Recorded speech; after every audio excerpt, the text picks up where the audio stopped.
Intoxicated Television. We're back. I'm Double Z, and we are with the homie today, SKINHEADSPIRIT69. What up, man? Welcome back again. I mean, this is part 2. I really, I had a cut. Well, we were out of time anyway, but I figured that this segment is gonna be very educational for our viewers. And yeah, dude, break down the whole skinhead thing, man. Fucking, we just break it up, like, because I know people are gonna be like, see the title and they're gonna be freaked the fuck out. Yeah. So like, you want to break down like what? I mean, you can break down the history and like how you got involved in it and like how like what it, you know what I'm saying? Like, just break it down, bro. All right. You good? So yeah. So skinhead started in the early 60s, and it was a movement of the modernist movement, which became a working class movement. And the kids were hanging out with the reggae style music that was happening at the time, and they saw rude boys who were walking around. They had attitude. They personified that, like almost today. Like, you have the rap culture, and you have kids that are getting into that because it's just a very no nonsense kind of gangster attitude. So that's kind of where skinheads came in, was fitting in with that kind of that feeling with the reggae boys, with the rude boys.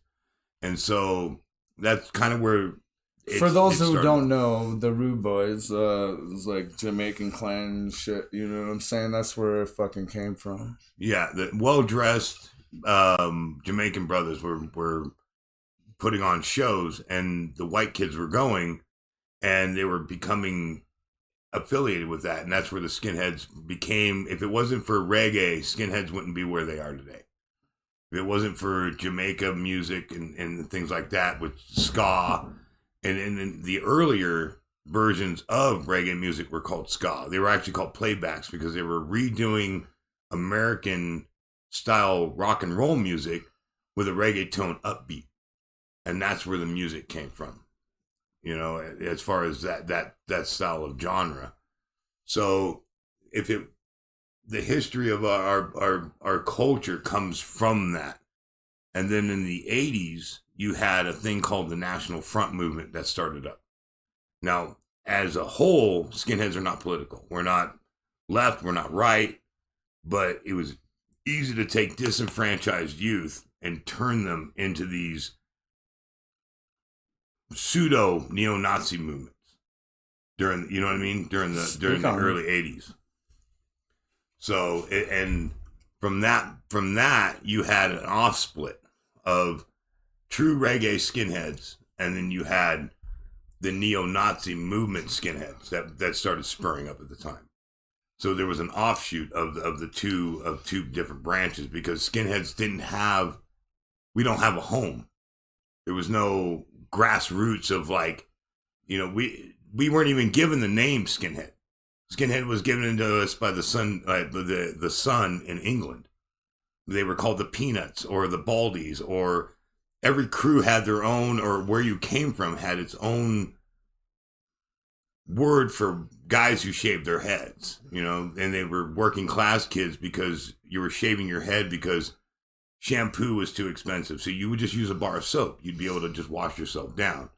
The entire dress of the way we dress smart, we dress nice. And that comes from a rude boy thing, because rude boys, no matter, you would have a jalopy in your driveway, living in a $4,000 caravan, but you would still look sharp.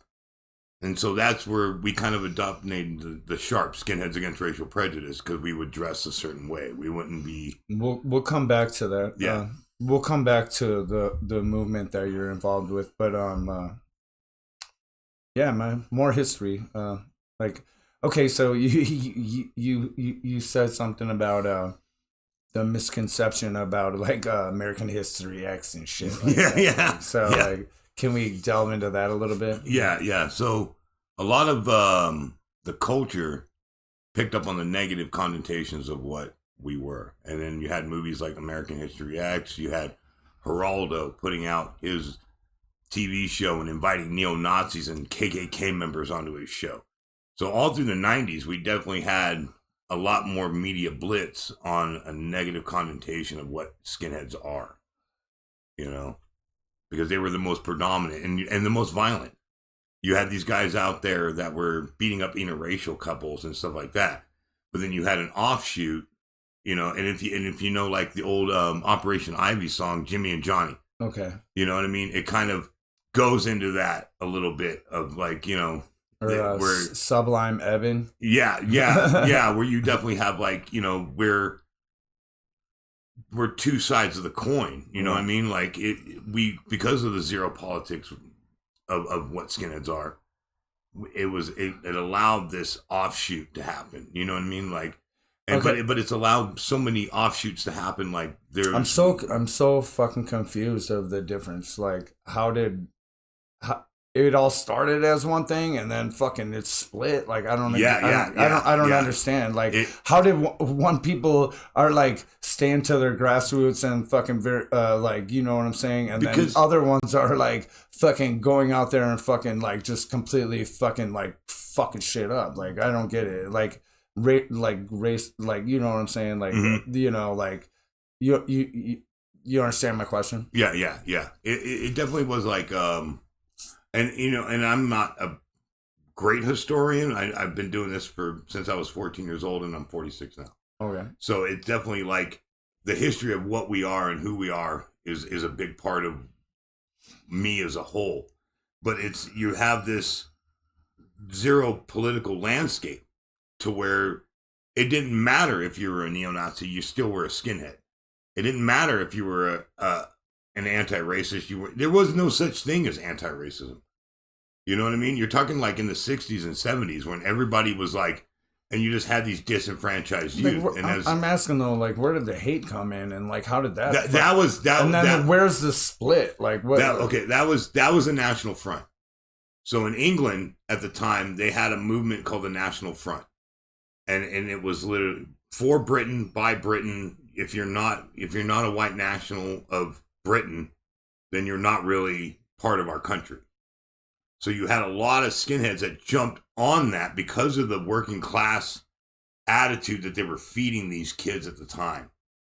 You know what I mean? So you had a big jump over of a lot of the groups that are like that. And you're like, but at the same time, like if you watch movies like This Is England, you know what I mean? Like they show where these kids are hanging out with a rude boy, and all of a sudden this guy gets out of prison and he wants to project his racist views that he had in prison onto the culture.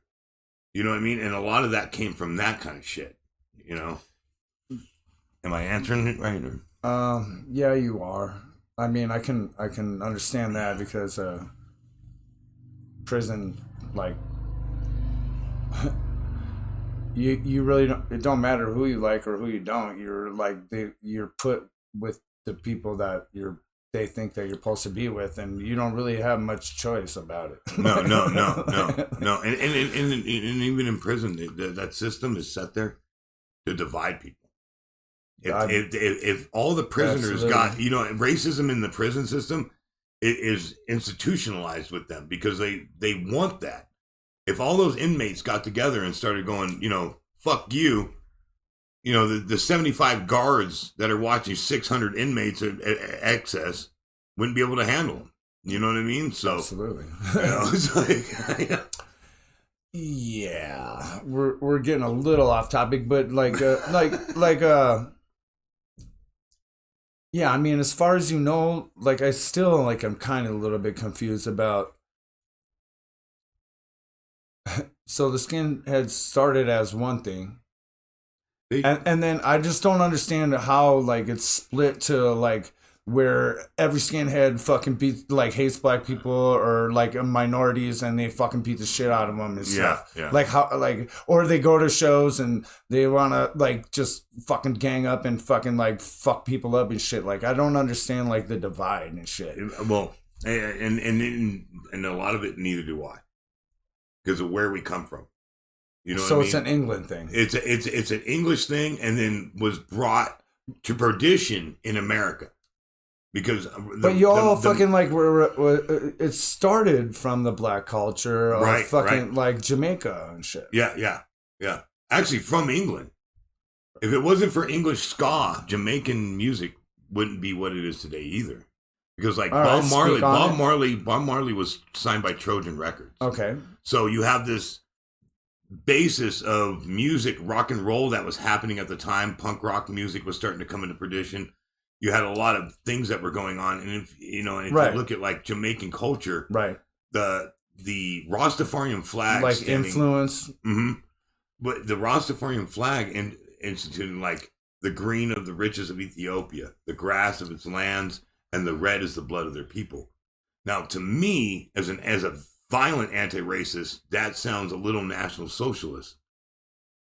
You know what I mean? So for me, it's like they became a thing almost at the same time as the National Front, where you're having this flower where it's like, well, if you guys are going to go this way, we're going to go this way. You know? I'm just so confused. Am I not explaining it properly? No, you probably are. I'm just so confused of like how we got to where we are. No, I just don't. I'm just confused about how you start off with like from Jamaica roots, or like you said, vice versa, like fucking the influence between and how that all got into it. And mind you, this is all my own take on it. No, that's completely fine, bro. That's why the fuck we're here. Like fucking, they ain't no, you know what I'm saying? Like trust me, all the fucking fact checkers and want to talk all the shit, fucking bring it. Fucking, you want to say that he's wrong? Fucking bring it. Put some comments. Push subscribe. Fucking every view, every comment, just fucking boost it. So like fucking hell yeah, talk all this shit. Talk all the shit. Tell him he's wrong. Tell me I'm wrong for fucking having him here. Fuck, like let's go. Anyway. Yeah. I mean, because I wasn't there when it happened, so for me, for me to understand like the ins and outs of like how we became so split, and if it wasn't for, I got two things that I already thought about. Go back to I got three things. Go back to like the rude boy culture that you were trying to explain to me. Okay, like in Jamaica, they have rude boys. Okay, and they're guys that are well dressed, and even today, like I watched a thing about them, and they were seashells. Like they made all their stuff out of organic materials. Like, right. You know what I mean? Like they literally like took shit from the land and then they stroll the boulevard dressed in like fedoras made out of seashells and like bark suits and like, but there's like being well dressed and being, like they say the clothes make the man. And that's kind of what the rude boy culture has done. When you see the traditional ska pictures and you see like a guy in a black suit with the shades on and the fedora. Yeah. But, like the pinstripe ties, you know what I mean? Like right. That's rude boy style. You know what I mean? Looking sharp and dressing well. And that's kind of what the young white kids in England were inspiring to be. Okay. So that's where you have this, like, our look was different. The bridge between okay. Yeah, the bridge between the two. So it was an attachment to that attitude and the way that they had a nonchalant, I don't give a fuck about anything attitude about things, so. Okay, so like, but also you were also saying though, like you were explaining, so this is another confusion a little bit, is like you were explaining we're bald because fuck shampoo, fucking, which costs like self-preservation shit, like fucking, like I don't need your, I can't afford your shit, so like fuck off, like I'll use soap, I don't have to spend all this time fucking wash, you know what I mean? Mm-hmm. But then you were talking about the suspenders, the boots, like you want to indulge. Yeah, like so we shave our heads because the shampoo was expensive and it was if you're using body soap you can just use it all over. Suspenders because leather was expensive at the time, but then you had Doc Marten boots, which were a working class boot in the 60s. So it's like everything that we wear down to Levi jeans, the shirts that we wear, the button down shirts, it's all connected with that culture. You know what I mean? It's like it's a uniform. It's like when we wear all of our clothing, it's like saying, you know, we represent this. So there's another confusion shit. I shouldn't have got stoned before we did this.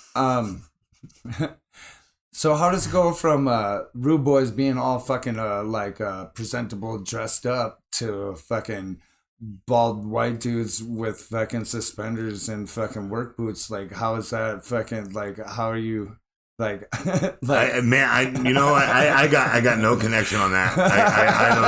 I don't, you know, because that's like, if it was inspired by this thing, and they're sharp dressed men and shit, and then fucking y'all are like, fucking, we don't need shit. Well, no, because because like when the modernist movement was happening in England at the time. Explain that too. Okay, so the mods were like after, like, you're talking like the 1950s. Okay. And that's where skinheads and Vespas became a thing. And what they used to do was wear military jackets, and they would have like the Who on the back of their jacket. All right. They have like the Spitfire emblem. Okay. And they're like hippies, well, a little bit. And I always say that was always, you know, it's real skinheads are like hippies that punch you in the face, you know, like but the they would used to wear the big military jackets because they would dress well underneath their stuff, you know what I mean? So it was always like very clothing and music pushed thing, you know what I mean? It was never like. There was never politics. You never really thought about you were hanging out with different people than you. All right. Moving on from, like, so the mods. So you're trying to explain that, but, like, what's the difference between a mod and a skinhead? Like hair. Hair. That's the only, that from what I gather, it's only hair. Because the mods became skinheads. Okay. You know what I mean? We evolved from that mod community and actually became skinheads from what I've gathered from fucking what I've researched over the 60s and stuff like that. So it's a mixture between rude boys and mods. Mm-hmm. Yeah. And then the heart. And you all started your own culture off of that. Off of that, yeah. Okay. You know, I'm not trying to, like... No. I'm not trying to poke you too hard but this is all important. Nobody pokes me, man. I'm like Pokemon. I'm poking you, man. Pokemon. I'm fucking poking you, man. Okay, so...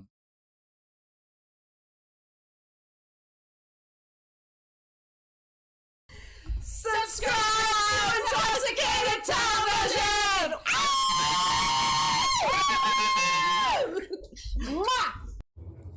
Cheers. 1, 1, 1, 1, 1.